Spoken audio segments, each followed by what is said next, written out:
Kamusta naman? Ayos lang. Ayos ba ang laban? Di mo kinakabahan? Ganun? Sakto lang. Sakto lang. So, yan yung confidence. Di ba? Nalalaman natin. No? So,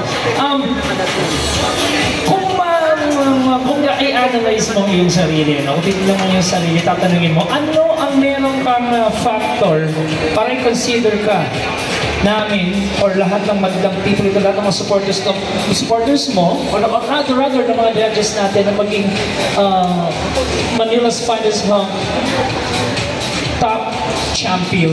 Ano ang meron ka na masasabi mo na pwede natin i-share sa lahat?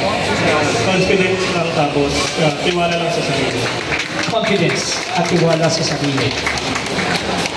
Yung mga bet may gusto na panalunin si contender number 1 para maiba-iba tayo, walang palakpakan. Pakita niyo lang yung mga figure hearts niyo. Pwede pakita yung mga figure hearts niyo. Yan na, nakikita mo na Wednesday. Iba yan nakatago sa gilid na actually, ano gusto nila, ano ngayon, tatlo kayo eh. Parang tatlo kayo pumapalo sa mga meter nila. So anyway, Wency, maraming salamat and good luck. Good luck. Thank you so much, Wency. And nakilala natin ang ating hunk number 1. Si hunk number 2, we got Bryce Ortega Salvador. Bryce, magandang hapon sa iyo, bro. Yan si Bryce. Okay. Parang nag-date ako sa tabi mo. Bryce! Sige, bati muna tayo sa ating madlang people. Kumustahin muna natin sila, Bryce. Magandang araw po sa inyo lahat. Alright, so, para sa'yo, ano meron ka na masasabi mo na ikaw ang magiging grand champion, ang magiging Manila's finest hunt ng 2024? Kapugian ko. Ulitin natin na, para hindi nila narinig eh. Ano yun? Meron ka? Kapugian. Kapogian. Pogi ba si Bryce? Narinig naman natin sa kanila. Bryce, gaano ka, I know that you're always hitting the gym. Gaano kadalas ang gym session mo? Sa gym po. Madalas. Madalas. So every day you go to the gym. Ganun siya ka-discipline. Yeah? So thank you so much, Bryce. Palapakan natin. We got our hunk number 2, Bryce Ortega Salvador. Okay, hunk number 3. Same question. Okay, hunk number 3, we got Rio Lozano in the house. Rio! Woo! Easy. Rio, sa tingin mo, ano ang magpapanalo sa'yo? Okay, anong factor na meron ka magpapanalo sa'yo na magiging ikaw ang grand champion ng ating Manila's Finest Songs 2024? Pagpupursige po sa lahat ng gusto makamtan sa buhay. Pagpupursige. Okay, may nagre-react. How about your confidence? Yung face mo, yung beauty mo, sige. Is that, would that add up? Ito ba makadagdag sa iyong factor na masasabi mo ang iyong face value mo sa pagiging makakuha mo yung top spot ng ating title na yan na magiging finest song star? Sa tingin ko naman po, may laban naman po. So napupugian kayo kay Rio. Sino ang napupugian kay Rio? Sino ang gustong i-take home si Rio mamaya? Dito joke lang niya. Sige, thank you so much, Rio. Okay, sa mga lumulutang na numbers, magandang na numbers po yan. So, he's also one of them.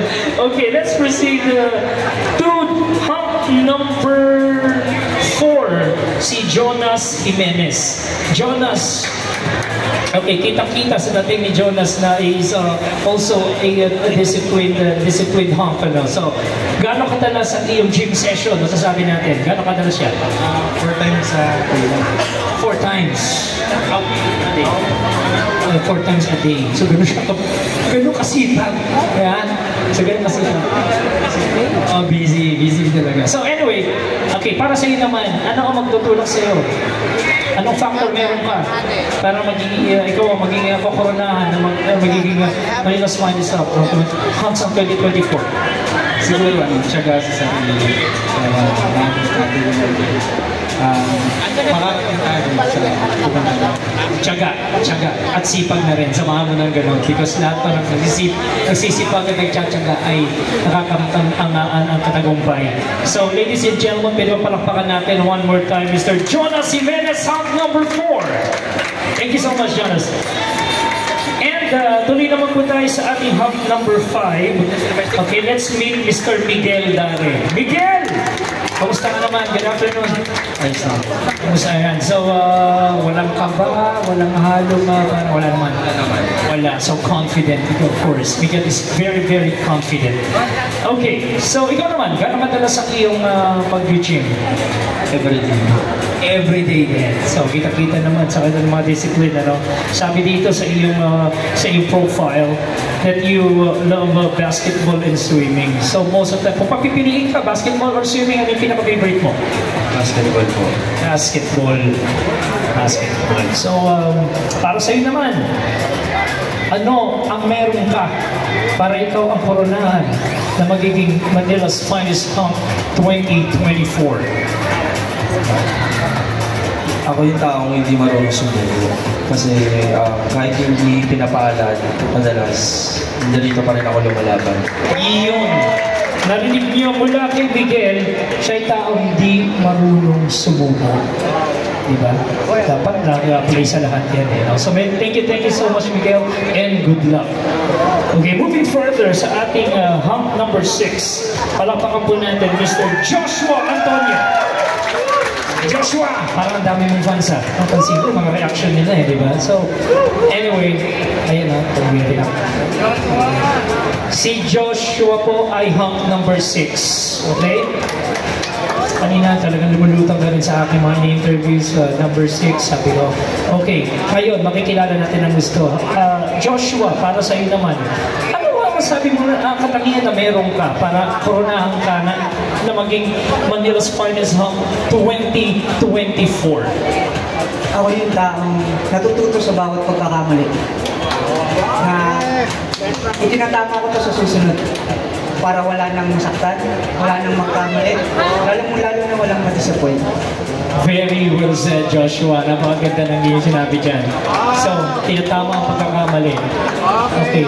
Kung magkakamali, magbabanggaan kayo ni kaninang kausap ko doon. Alam mo, favorite ka nito sa side na to. Kanina na napansin ko. Favorite ka nito sa side na to. So, iba-iba naman kasi talaga sila ng kanilang mga bets. No? So, anyway, Joshua, good luck sa iyong laban ngayong hapon. Tuloy-tuloy lang, okay? Tuloy-tuloy lang. Thank you so much. Joshua Antonio. Coming up next, we have hunk number 7. Before we proceed to our scorecards, may isa pa po after the 7. We have Jeffrey Reyes. Jeffrey Reyes is from Manila and he's 28 years old.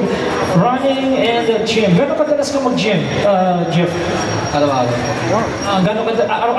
Araw-araw. So, disiplinado talaga. Araw-araw. Kaya nakikita natin sa kanila na yung ganitong figure. So, sa'yo naman ako Jeffrey. Merong anong katangian meron ka para ikaw ang makapag-uwi ng corona na yan ng Manila's Finest Hunk 2024. Sa tingin mo, Jeffrey? Discipline po ako po yung maging sumunod ko sa finest. Okay. So you heard it from discipline at syempre again, pagkatsaga, lagyan natin ng ganun yan dahil syempre hindi natin makakabit ang tagumpay without that perseverance. And maraming salamat, hunk number 7, and good luck. Last but not the least, tatawagin ko na po si hunk number 8, James Datu. James! Magandang hapon sa'yo. Kamusta ka naman? Ayos lang po. Ayos lang. Huwag mong papatiin yung mga nanonood ngayon sa harapan mo. Magandang gabi po sa inyo lang. Yeah. So, para sa'yo, James, ano ang katangian meron ka? Anong factor meron ka para maging Manila's Finest Hunk 2024? Maging honest tayo sa lahat. Okay, game? Tiwala lang po at saka manalo, masaya pa rin po tayo. Yeah! Narinig niyo from James. Manalo, masaya pa rin, di ba? Nag-enjoy tayo, di ba? So, it is a competition but we are enjoying at the same time, di ba? Maraming salamat, James.